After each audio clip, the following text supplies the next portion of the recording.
Hello there, and welcome to the CP7 podcast. My name's Parm, And I'm Andy. and together we are Chrono Passion 7.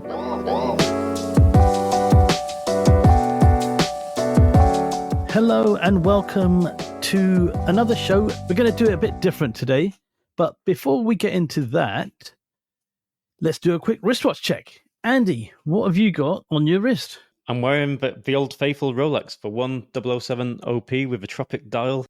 It's just a watch I always fall in love with again and again every time I put it on my wrist. So it needs no introduction. What are you wearing, Pam? I have gone Rolex also, the Explorer 2 216570 with the polar dial, 42mm, steel bezel, such a crisp white dial, and it's just the ultimate everyday watch, I would say. Well, the Explorer 1 was, but then this one can also be the ultimate everyday watch, but the ultimate travel watch as well. So that's what we've got on our wrists. And interestingly, I was sent a watch by Alon Ben Joseph from Ace Jewelers to review, the Christian van der Klauw Ace Jewelers collaboration, the Saint Ariadne. But I'm not going to talk about that today because I've got to review it and I'm going to send it to Andy, and then we're going to do a show on it and talk about it properly. But getting the watch in kind of sparked a bit of conversation on watches that we've seen this year and watches that we'd like to get this year. So we thought, hang on, we're 6 months into the year, we're halfway through the year. We haven't actually talked about what our watch goals are for 2024. So we thought, rather than chatting about it for 2 hours offline, let's record a show. So today is unplugged, unedited, just the way you like it. And we're just going to shoot the breeze and talk watches. So, Andy, I'm going to ask you, what are you after? What are you after? What are you after?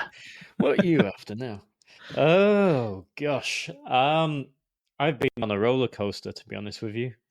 So where do we begin with this roller coaster is a good one. So maybe we bounce back and forth a little bit. So the start of this recent roller coaster journey at least, was when I tried a little black gilt dial Eterna, which was 28mm at a Red Bar event. And I vibed with it. I thought it looked so cool. I was wearing a black shirt at the time. I think white trousers. It's pretty much my combo. Whenever I can get an excuse to wear these kind Saturday of Night Italian Fever styles. outfit, yeah? Yeah. I imagine I'm Italian style, but maybe I look like I'm out of night fever. And I just thought it looked really, really cool. And I was so close to pulling the trigger on that. The dial looked superb. You've got this beautiful black dial, like a military style dial, but the Arabic numerals in the golden gilt and the golden gilt minute track, seconds track. It did it. It really did it for me. I'm like, okay, that's beautiful. Like, my tropic dial is gilt, but because of the tropic, you don't really have that same black and gold contrast, right? It's this very subtle gilt on the Eterna. It was a very obvious gilt. And I was speaking to a few friends there, and I'm like, what do you think? You reckon I can pull this off? Because it's 28mm, so it's very small. But you know me, I'm not afraid to break the mold occasionally and just make my own rules, right? And good friends like Assier from Le Bond and a few of the other guys there were just like, I'm going to be, as a friend, I'm going to be honest with you, and it does look too small. And I just had this fear of being in the moment, purchasing it, getting home, and doing the classic where you stand in front of a mirror, not wearing the black shirt, what went well with it, wearing like a t-shirt, and just being like, ooh, okay. Now I have this tiny 28mm watch, what does look too small on my wrist. I got caught up in the moment of just liking the dial.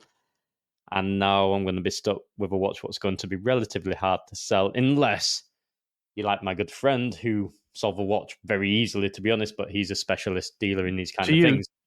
Yeah, not to me, but he's capable of doing it. I'm not. I don't have a very high success rate with selling watches, at least not for a loss, put it that way. So that's where I were. And then I just got down this rabbit hole. I was looking at Eternas. I was looking at Gallet. I didn't know Gallet so well, but a friend recommended Gallet to me. Which one? Gallic. Yeah, Gallet. And Gallet. they, yeah, and they do beautiful like chronographs when gilt dials, and but coming in at quite a pricey point. Quite a pricey.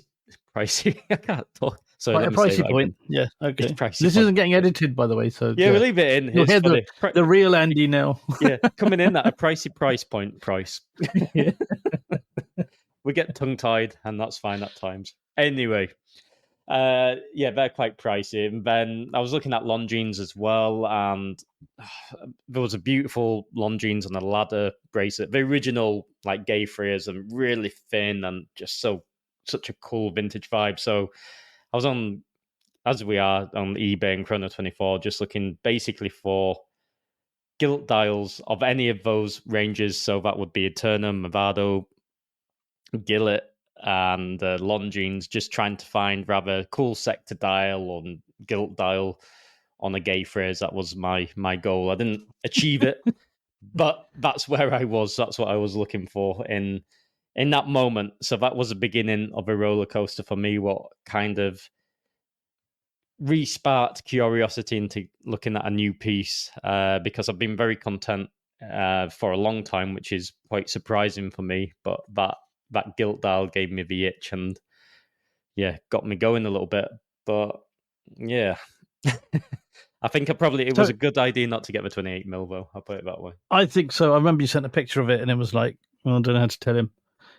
Because you were like, exactly, just the vibe. Yeah. It was the whole look you liked. It wasn't just it was the whole vintage 28mm. I think that took you. But if, like me, you're kind of wondering what half these watches look like, check out our website with the show notes, and you'll see all the pictures of those watches Andy was talking about. But Andy, go on, just tell us a bit more about this. Parm, sorry, what is the website again? The website. Oh, our website. Oh, yeah, our new website is www.chronopassion7.com, and check it out for all of the show notes for this show. Yeah, so there we go. A little shameless plug for the website, but we've got to get it in there. Yeah, absolutely. I will put all these various references in there, what I've been looking at. I'll put them into a collage, otherwise there'll be millions of pictures. But I'll put a variety so you can get a flavour of what style of watch I was looking for. And yeah, I think I made the right decision. I didn't make that mistake. It was close, and I think it would have been a mistake. I was just caught in a moment like a rabbit in the headlights. But luckily, I got pulled out of those headlights by some good friends who were like, maybe that's what you like, but you need to get in the right dimensions. And maybe sober up. Yeah. It's part of these events at times. But that's the start of my roller coaster. How about yourself? What you've been looking at? What's caught your eye? Oh, what's caught my eye? Nothing in particular. We did that show on Genta, and it's not that I've gone out and anything's caught my eye. It's the Ingenieur with that blue-green checkerboard dial. That, talking about it and seeing the guy that was at Watches and Wonders wearing it, then kind of took me back to Dubai Mall in the IWC boutique and trying it on and just thinking how rare that occasion is where you can just walk into an IWC boutique and actually try the steel one in all three colors. That was probably quite unheard of in this at the moment now. At the moment, anyway. Maybe in the future it won't be. But so it just really got me thinking of a Genta design. There's a collection could possibly need a Genta design. And I'm just thinking, oh gosh, that could be okay. It's not the cheapest, but it's not the most expensive. It's not Royal Oak material or Patek Philippe Nautilus material. I mean, a price point, not material. And it is the same material, it's steel. But it's just, it makes you think, do I need a Genta in my collection? I mean, the Cartier Pasha is something I've been looking at as well for a while, but that talk really triggered something in me, and that could be. I mean, I'm not. It's not going to be the next one. It's going to be something. It's probably my next big purchase if I do have another big purchase left in me. I'm quite content, but there's always, as watch nuts, we can always think that we're done, but we're probably not. And I think that one, and it has to be that color, because sometimes you kind of think, yeah, it's all right. Like with the, let's say the Vacheron Overseas, the silver dial's quite nice. Everyone wants the blue one. The silver dial's nice. The black one's nice. So you kind of would probably compromise on those, thinking, yeah, I'll have that one. But for the Ingenieur, that has to be in that blue green. And it's just, this is the danger of researching watches and talking about them in a format like this, is that sometimes they just stay in the mind and don't leave, which is always dangerous at the, being a luxury watch kind of environment that we're in, a luxury environment.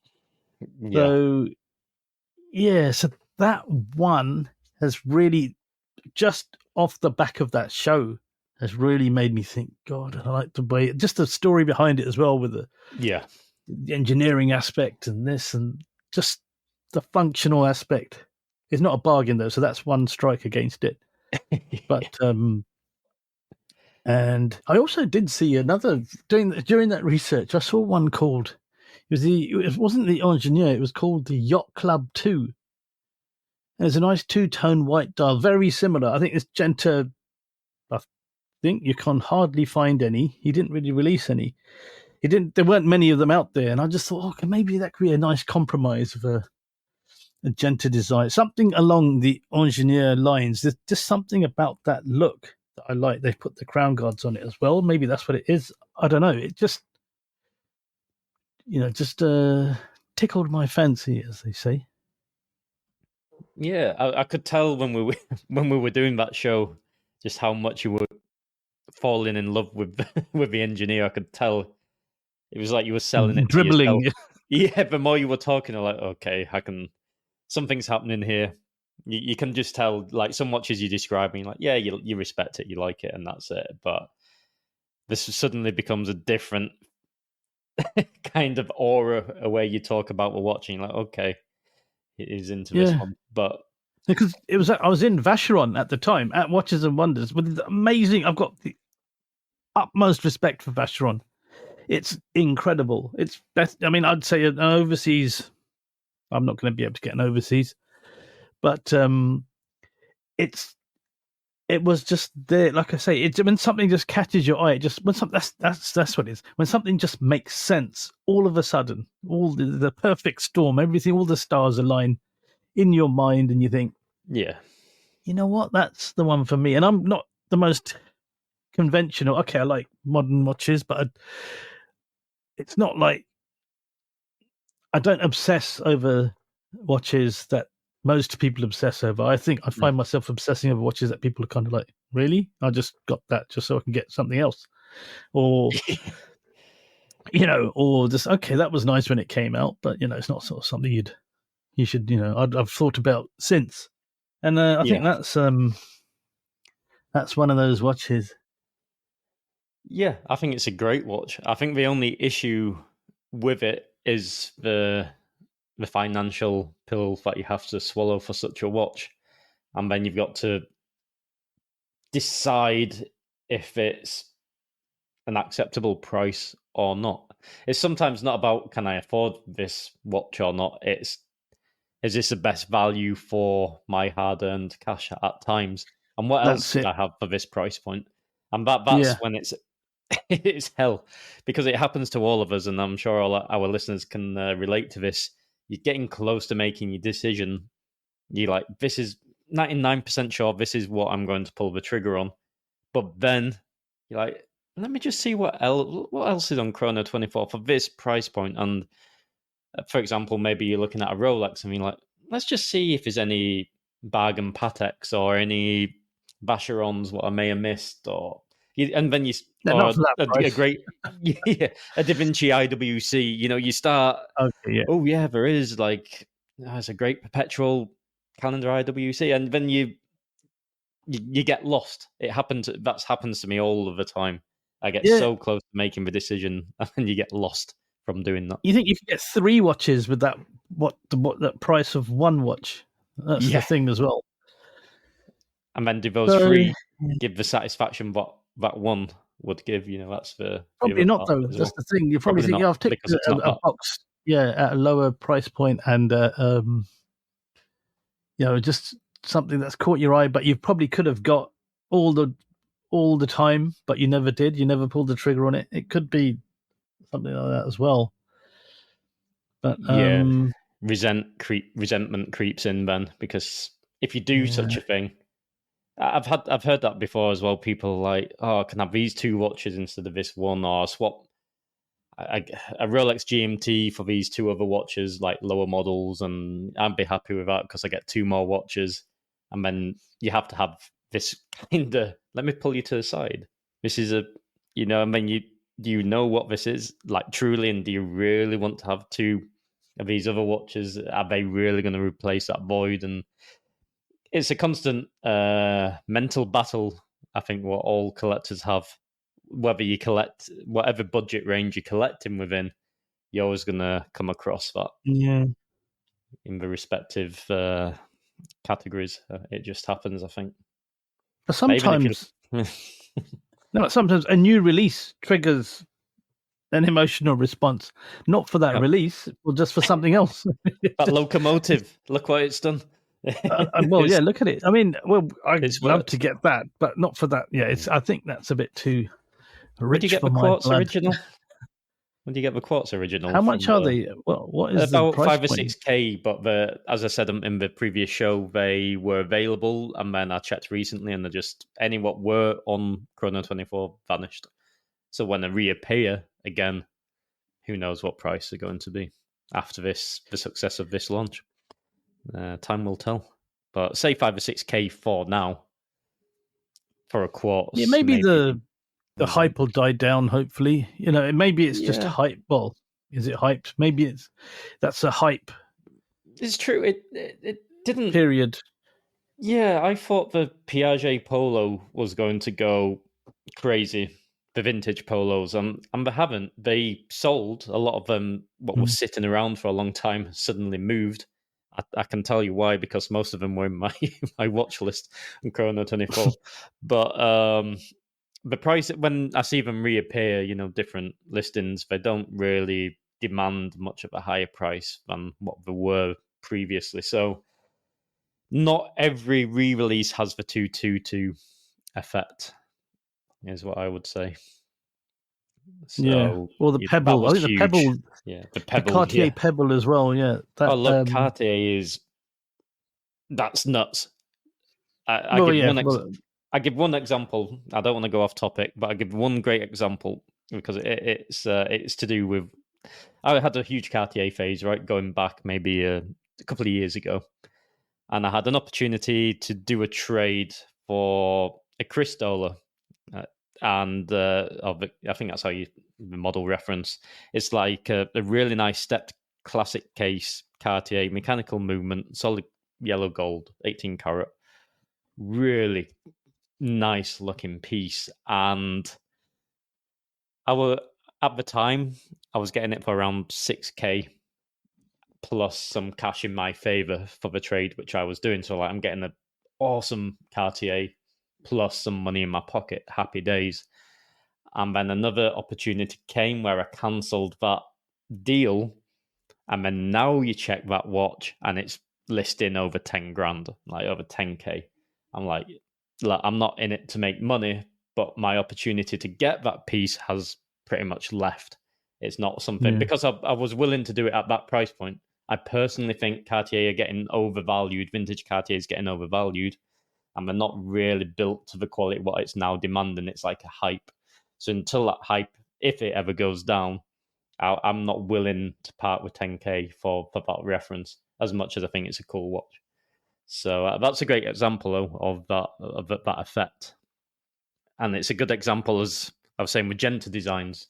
Genta's really getting popular with the rebirth of Gerald Genta, Gerald Charles brands. and you could find these vintage models, what used to be easy to pick up, suddenly not being so easy to pick up. Same with a locomotive and other references, but yeah, it's crazy. But some resentment with that one. So sometimes you got to pull the trigger. Sometimes you got to do the deal. Otherwise, you got to make your bed, make your peace with it, because you might miss it out. Yeah, sometimes the rules of shopping, right? When you see it, buy it. If you come back for it, it's not normally there. That's I've come across that a lot, like with clothes and other things, other goods. Maybe not so much watch, because watches are so expensive; they don't shift that quickly. But yeah, if you leave it a few months or 6 months to a year, then yeah, forget it. It's gone. You're not gonna get something at a bargain price that you want. Something good at a bargain price. Gosh, yeah, it's a whole different. The Cartier thing is, I don't know if that's a bubble, what's going to pop or not, but the prices are going crazy. Even for the old Demus, remember I had the Spider Dial, the old Cartier tank Spider the Dial, red one, yeah, mechanical, not the quartz, but yeah, look, but gold plated, nothing nice, but nothing super amazing. Just a really cool classic Cartier, and it was worth, to me, they're worth about €800 to me, to a 1K top if it's in really nice condition. They're now creeping up to 1,500, 1,600, 1,700. It's just, they were a budget line watch, and now suddenly they were brought in. You must have this, basically. Yeah, it'd be 2K like soon, yeah, for these things, and the same with the Santos. I love the Santos, but it's some older Santos references now which are going crazy as well. It's just, the Cartier train's gone mental. Some of my friends think it's going to happen to Piaget. I don't know if it will, but yeah, with Cartier, I have heard that huge. for a couple of years now with Piaget, and it started to rise, but it never quite took off to that level. Not to Cartier's level, not yet. No. Better. Vintage Longines is a good one to get into, but Brilliant. those for Dang Horology, if you're listening, Longines, but that's a great one because they keep their records as well. Apparently, Longines keep their records very well. Cartier, hopeless. Apparently, I'm surprised that Cartier vintage. Yeah, that vintage Cartier is so popular because the record keeping apparently is so bad. You're not sure what you're buying half the time, or you have to be very careful who you buy from. I would say. Oh yeah, there's some rather than rather than what I was saying before. Yeah, be careful who you're buying. Select who you're buying from very well. I would say. Be selective. Buy Don't just buy the watch. Buy the dealer as much as you buy the watch. Yeah, 100%. But what else has caught my eye? Which it leads back quite nicely actually, because the reason why I turned down that particular Cartier, the Cristola, or Cristrola, or how you pronounce it. Hang on, it's that model. Cristola. Is it Cristola? Something like that. Crystalor. It sounds about right.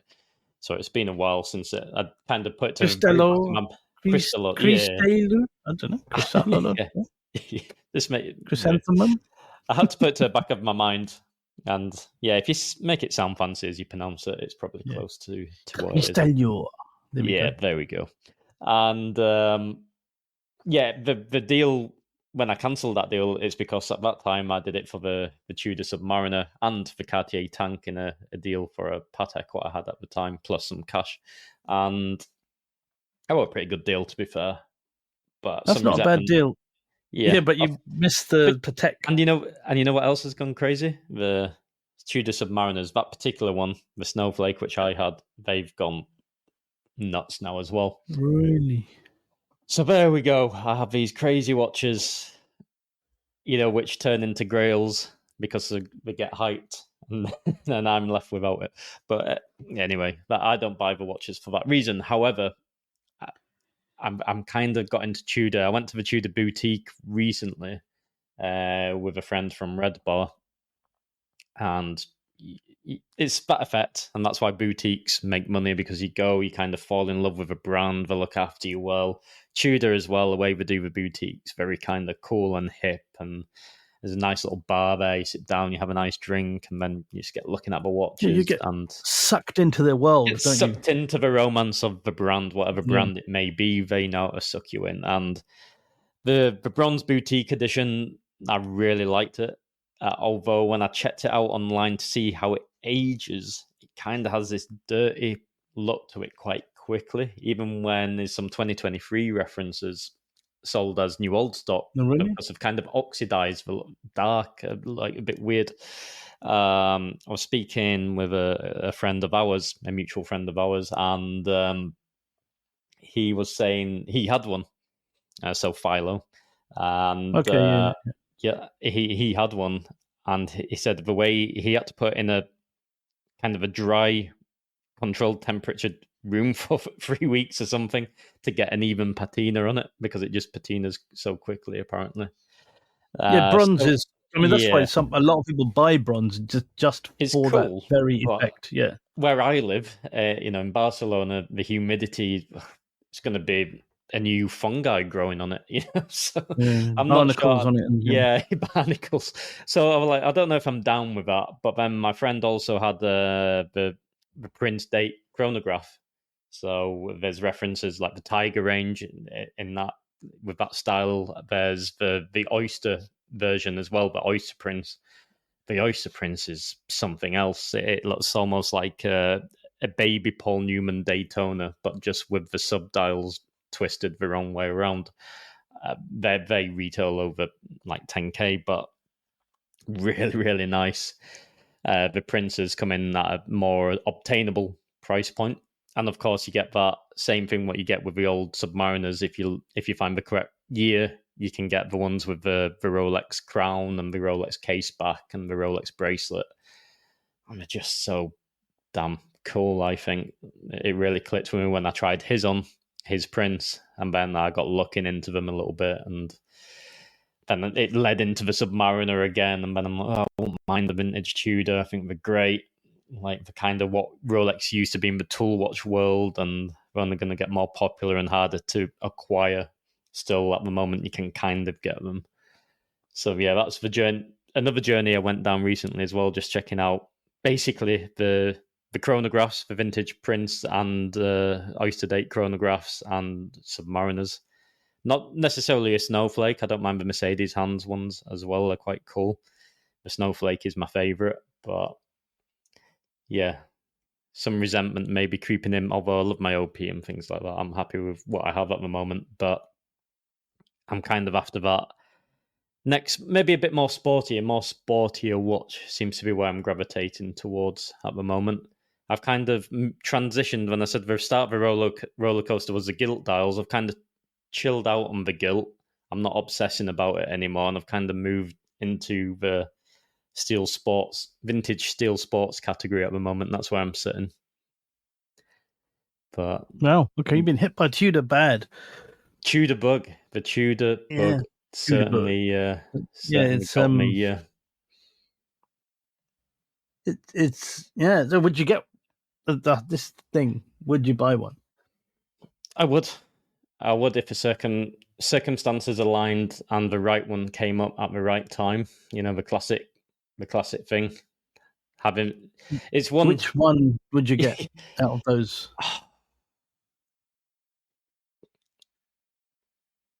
I All of them. think no. If the stars aligned, as I said, because it's things what happen. You have the money, but you don't find the watch isn't in the market when you want it. Then you end up buying something else, like a Coram Gold bar, what you don't need. That's something silly kind of stuff I do. You I buy. remember that. I don't want to swear, but you buy not junk, but you buy random stuff because you think, oh, that's a bargain, that's cool. And then you kind of start depleting your funds, what could buy Impulse something buys. more special. Yeah.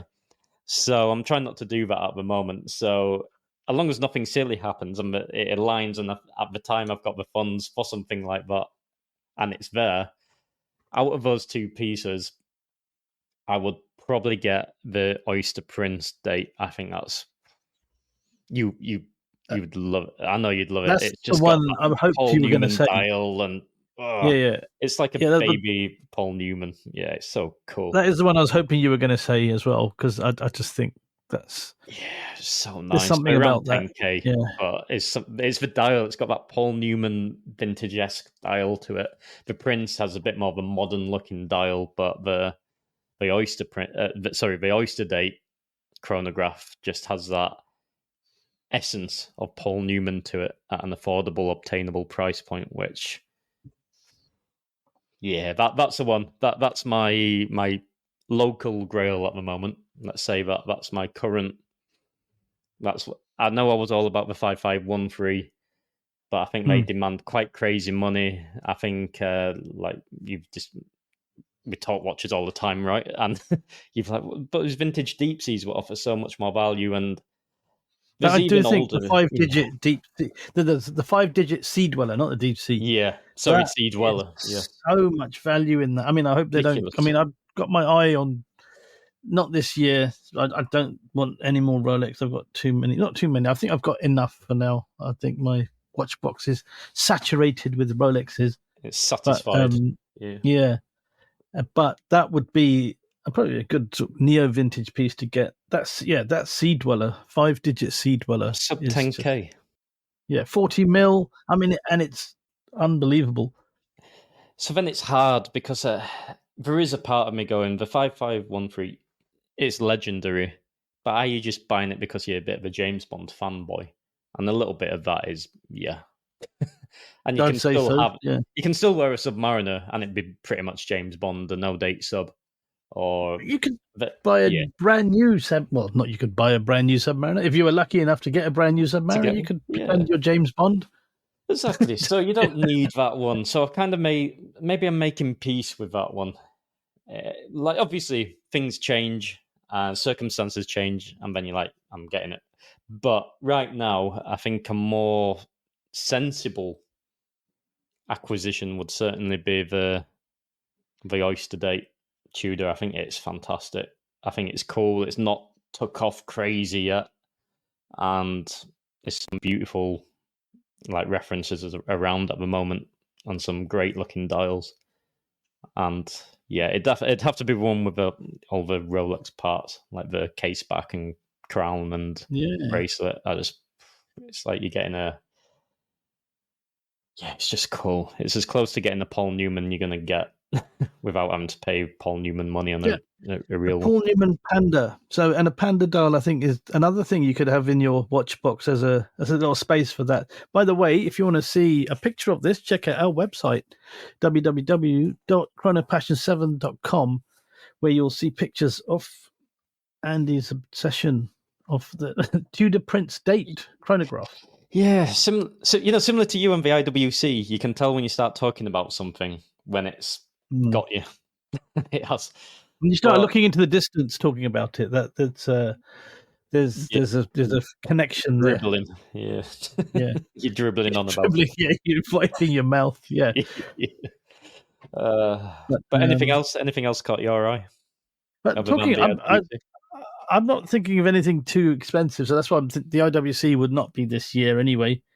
Talking of Panda dial chronographs, I'm just thinking, let's get something. One thing I've had my eye on for a while is a very entry level, easy to buy, well priced watch, which is a Seiko speed timer, and that's a Panda dial. It's a quartz chronograph, Panda dial. You'll see a picture of this on the website in the show notes, and it's such a good size. I think it's 38 mil. It doesn't hit your pocket too hard. It ticks a box for you. Okay, not that ticks a box is my own thing. I don't think that's something I would say to other people. Tick your box. I've always wanted a Panda dial chrono in my collection. The Daytona Panda. Forget that. That's a pipe dream. Not something that's going to happen. But yeah, so it's not a Daytona. It's a nice Seiko. It's an honest Seiko. I know someone who used to own one. I know someone who's actually selling one, and they've moved it on now. So it would have probably got a good price on that. And it's a few £100. and it's just really nice. It's it's just, I think what gets me is the size of it. It's just such a really cool size. I think it's 38 or 40, and it doesn't dominate your wrist either. That's one big thing for me. It's just something you can wear every day. Hopefully the bad people out there don't mistake it for a Daytona or anything expensive. Otherwise, you're getting your arm lopped off a few £100 watch. But I just think it's a nice, easy buy. It's something you don't feel guilty about it, and you will. I know myself. I will end up just looking at it all the time because I've got a bit of a thing for panda dial chronographs, and I think this would be the one I would get. I think it's time because you've been ever since we met. You always talk about panda dials. The podcast was almost called the Panda Dial. The podcast was almost called the Panda Dial podcast. So it has to happen. Yeah, and I think one of the reasons it didn't happen because I didn't have the Panda Dial watch. Yeah, gosh. So yeah, I think you've got to make that happen. I think it'd be a cool piece. Yeah, I think that's doable. But then also, I've been looking. I was out with the wife. We went to a goldsmiths in a large mall in London, well-known large mall in London, and I noticed some King Seikos there. And King Seiko is a brand I've not really thought much of. I've seen people who wear them. I know, Andy, you mentioned to me once, check out these King Seiko, and it's the same range of watches as well. And at the time, I was kind of like, I think it's a 7-link bracelet, long curved lugs, which at the time, but I think the dial was grey, or it was very sterile, very neutral, muted. Was it teal or something? I can't remember. Teal, when it was at Watch Pro, the first Watch Pro I ever went to. I saw it and I almost bought it on site. I couldn't because they didn't have it to sell. Otherwise, I would have bought it. But she was like, "Oh, you need to go now." It was a lilac. Yeah, that's it. And she was you can do it. You can do it now on the website and all this. I mean, you got to wait. So we know someone who's got that. Dave from Scottish Watches. He has that very model. But then I went in and I saw this red dial, and it's a ruby red or a plum red. That's what they call it, plum red. It's such a unique color, and I like the colors. I like a dial to have a nice color. If I'm going to get a watch nowadays, the aesthetic has to be right as well. It can't just be a boring black dial with a steel case, blah blah blah. Snore. It has to be something with a bit of an edge to it. And I think that red, and it's 37 millimeters as well, so it's not too big as well. And I think it just goes. And I think it doesn't break the bank either. I think you can get a brand new one for about £1,500, which is probably about 1,750 euros. Yeah, it's very not reasonable. A massive thing. And I tell you what, there is, talking of Seikos, King Seikos, I always have, whenever I see someone wearing one, it's a brand that I've never really thought of buying into. But every time I see someone wearing one, I always kind of give them a bit of a, like, okay, that guy, that's a watch guy. Because there's a guy I know who goes to a lot of the Red Bar events, and Suhail, and he's always got a really cool Seiko on. And it just kind of reminds me of his kind of watch. And I always think he's always got really cool watches, not flashy, not in your face, but just watch guy watches. And I think it'd be nice to own that, to own something like that, because the colors there, the name, the price, it's just it does it's it all. It's a perfect package. Yeah, you don't feel a sucker for buying it at retail because it's not overpriced for what you're getting. It's high quality. The dial just looks superb. The case shape is really beautiful. Yeah, I'm a big fan of the King Seiko. I've been a fan of that piece for a long time. When you showed me the red dial, I was like, yeah, that's the bomb. That's the one to go for. Yeah, that is a really, and that's doable as well. So, I mean, Seiko's got so much to offer. I don't want to just have a whole box full of Seikos, but and then sacrifice not getting something maybe at a higher price More. point because I've just spent all my money on the lower point ones. Seiko But those collection, two, Seiko. But then again, it'd be pretty cool having a Seiko. I've got three Seikos. It might be nice having a Seiko watch box. Yeah, so good idea. Those two Seikos, I think, could make an appearance. Yeah, I like it. Yeah, I wouldn't mind Seiko myself. I have one. I have a little Disco Volante. The Gladiator one. Kinda. Yeah. It doesn't work at the moment. It never worked since I bought it. Bad deal on that one, unfortunately. But it was nobody's fault. It was just what happened. I could get it serviced for €120 and it'd be working again, but it makes a nice paperweight for now. It's okay. The dial's nice, and I always admire it when I'm sat like in the where we record the podcast. But yeah, it's got like a bangle bracelet, right? Yeah, that's why I call it quite cool. The Gladiator one. But you can stick it on the cool strap. It's 34mm. You put it on a nice white cream strap or something. It'd look awesome, But it just needs a bit of love. At the minute, I'm not putting the love into it, I guess. But I would like a Seiko diver, maybe not a Willard, Captain Willard, but something along a bit of a robust. Turtle? Okay. Yeah, maybe something like that, or the tuner's King Turtle. Cool. Yeah, baby tuner's quite nice. Something along those lines, just a bit more of a tooly everyday watch is something what it's not a main goal, but it's something what I would acquire just to have. It's not really something I have to think too deeply on because Seiko are just so accessible, to be fair. So it'd be just like, I like that one, okay, I'll buy it. It's not a big financial commitment, is what I'm trying to say. That's a great thing about Seiko. If you've got a niche for a watch, you can pretty much always rely on the Seiko or Casio or something like this. Seiko, you get, if you want it for the dials, you can get it. It doesn't have to be Grand Seiko, even Seiko. The Cocktail Time, the Presage, they've got everything. Chronographs, respected chronographs, respective dive watches, respected vintage watches.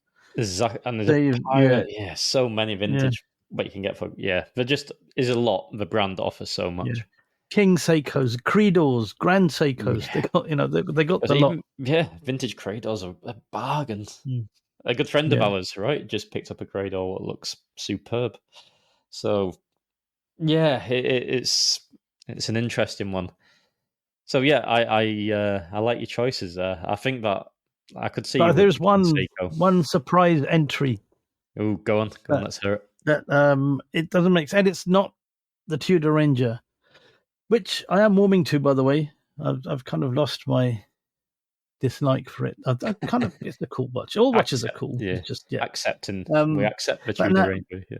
And now listen to this. So ever since the white dial Speedmaster came out, it's brought a lot of attention to it. Brought a lot of focus to me onto it. And it's a black dial Speedmaster, the 1861 I'm thinking of, the one with the big box.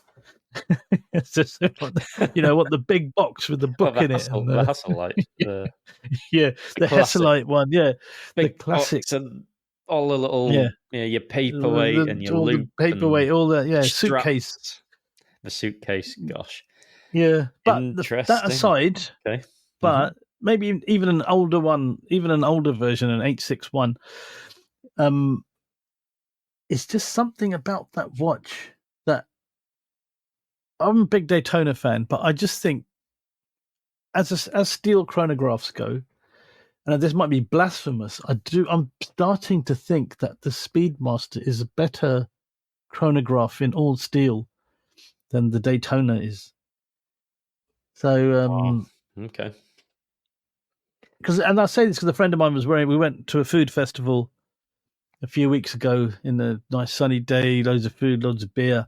And one of the guys I knew bumped into, he was wearing his all steel black dial Daytona. And while it did look really nice, it looked a bit flashy because it looked a bit flash. And it's not supposed to. It's always been quite a tame looking watch. But then I think Something about, I don't know what it is. I don't know what happened. Maybe it was the guy. Maybe he's a bit of a flashy guy, and I kind of associated that whole flexor thing might have caught up with me. But I'm not hating on the Daytona. It's an absolutely amazing watch. But I just think in black dial all steel, maybe it's the black bezel. Maybe that's what it is. I just think it just looks a little bit better. And as a vintage person, there's a history behind the Speedmaster that, I mean, I've spoke to people and they talk about Speedmasters. People buy Speedmasters that mean something to them. It represents to them or some historic event, probably space travel, I don't know. And it just makes you think more and more how important, how much does a Speedy mean to someone in a collection. So I've even spoke to vintage guys and who've written books on vintage watches. They're just so into vintage watches that even they have said to me that the Speedmaster is probably one of the most important watches ever made.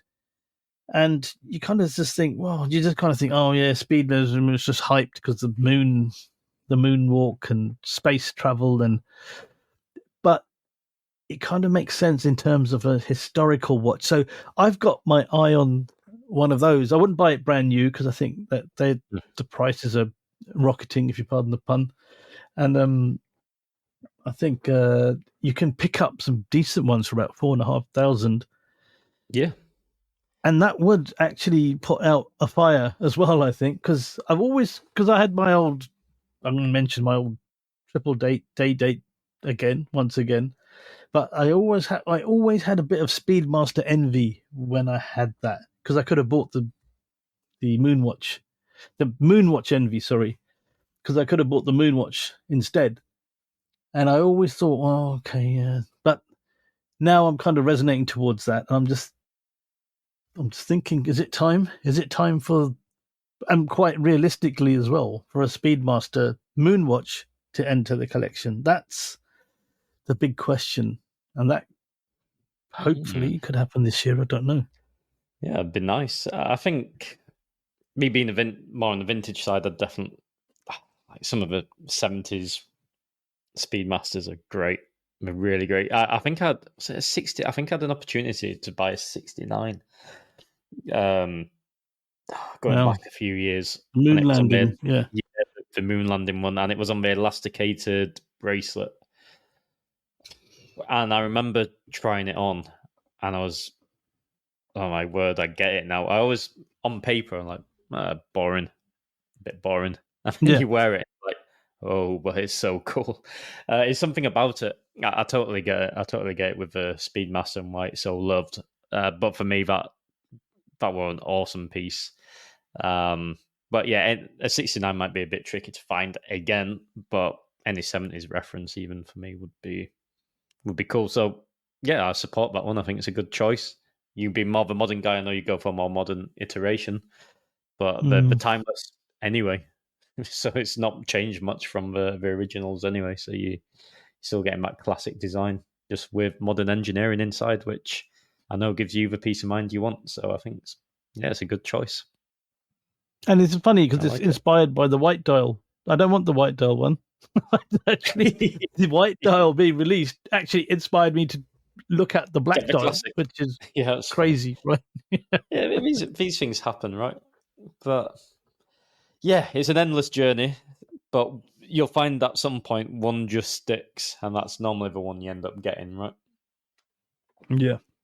I could realistically see you getting the Speedy over the IWC. I see that making Well, it's more a lot more sense. affordable, a third of the price. But yeah, Third of the price and not third of a watch. To be fair, is the thing there yeah, with that. So true, I could very see that true. happening, but you do like to surprise us sometimes. So who knows what But could happen? it goes against everything I said. Black dial, steel bracelet, but I don't know what it is. There's something about it. Yeah, there's something Yeah, about the Speedmaster what makes sense when you wear it, but it's so underwhelming when you see pictures of it. And for me, at least, when I look at it, I'm like, yeah, okay. But when I wear it personally, I'm like, I totally get why he's pretty much cult following behind it. Another little thing, when I was going to Watches and Wonders, my flight to Geneva from London, there was a guy wearing a Speedy. I think it was one of the 386 ones, the newer ones. And on the plane, you're trying to figure out who's a watch guy. So you look at their watches and you saw a couple of tags and you thought, maybe not. Then you see no watches. Then you think, okay, no. Then you see Apple watches and you think no. And there's one guy had a Speedmaster on, and the 3861, and I just thought instantly, that's a watch guy. And yeah. Again, I think that may have triggered it from back then, because there's certain little incidents that happen that sow the seeds in your mind. Exactly with the Prince date, what my friend was wearing, it had a really cool dial, and I'll drop that in the show notes as well, because I got a great picture of it. But you try something on, you see it on somebody else's wrist, and you're like, I've always kind of dismissed that, but now I like it. And then you go down the rabbit hole, and then you just get caught up in it, right? And you just keep going back to when you tried it or when you saw it on somebody else's wrist and how cool it looked. Yeah, that's just the effect of watches in general. The only other one last watch, and it's a quick, easy one, is the Swatch, the Neon release, like that new Neon range. To me, that's a true iconic Swatch, and it's just so fresh and funky, like old school shell suits from the 80s, and super affordable, super fresh summer vibes. Zero worry to rock it. I'm really tempted to put it. Suits. Yeah, 130 there euro. For Spain, you know, costs going nothing, down and it's for cool. Spain. But just ghetto blaster and the bright luminescent neon shell suits. With purple with I don't know, orange and yellow stripes and the Nike ones. That old school look, and it just captures the 80s, and I was an 80s child, right? So it's something nostalgic about that watch, which I like. It just reminds me of an era which I was growing up, early 90s, more so, which was just leading out of that 80s era, in the early 90s as well. And it just, the colours have something, a nostalgic, it just takes me back to when I was younger and the silly outfits I was wearing with my sister and stuff. And I think I'm my sharing friends. outfits with your sister? No, but like the style, like the fashion back then, right? So okay, few. But it just brings back memories of that era in general. So what that reminds me of is it does. I don't know what. I mean, you have a different mental association. It does remind me of the shell suits, but like Brits with, wide boy Brits with a lot of money who go to like the south of France and south of Spain and they've got that watch on. I don't know what it kind of reminds me of the old like the Bjorn Borg Fila tennis gear on, bikini t-shirts and stuff. So bikini tracksuits and then you put that watch on as well.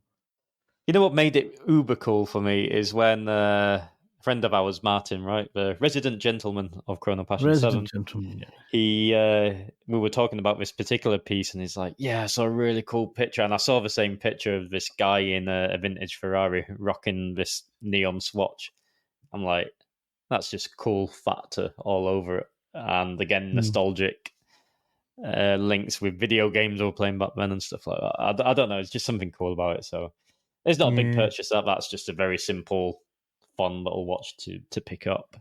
But for me, that's true Swatch, and I think that's nice if they can make a comeback with what they really were about. It does go with, like I said, Tacchini. It does go with Tacchini, Sergio Tacchini. It does go with that look. I think that really casual, the 80s casual look. That's what they used to call it. Yeah, it's cool. Yeah, sportswear was cool when sportswear became fashion. Yet, so I can get away with saying it's cool. I think. Got a few years yet before it's a midlife crisis. Looking at a lot of guys in the watch world who are a lot older than us, and they dress a lot younger than us, so I wouldn't worry too much. Wouldn't worry too much. Well, we So it said just goes to show you should wear what. Okay, the point I'm making, you should wear what you want to wear. They obviously don't care what anyone else thinks. Yeah, midlife crisis is a social construct. yeah, if a guy can wear it in his vintage Ferrari, then for me that's cool. Exactly. Yeah. That says it all. That seals the deal. But we did say this was going to be 30 let's do a minutes, quick the 30 show. minutes. It's like a marathon. So apologies if you got this far, but I hope, I know many of our listeners enjoy these off the cuff conversations. So we really hope you've enjoyed this one. We'll put all of these references, as many as we can remember, or what I can remember when I'm making the show notes of all of these pieces. I'll make note, and we share all of these different watches we've discussed today. But yeah, it's an inspiring conversation and a dangerous one because it just gets you itchy to get something new. I've got 5 pages of Chrono 24 open now, so dangerous. Yep. So I guess it's time to sign Right. off. Time to wrap up. So check out the show notes on our new platform. Once again, www.chronopassion7.com for all of the great visuals to go along with this show. And as always, that is adios and hasta luego from Barcelona. Until next time. And thank you all for listening. Thanks for listening this far as well. And from London, it's Toodle Pip and laters. And we'll see you and you'll hear us in the next one.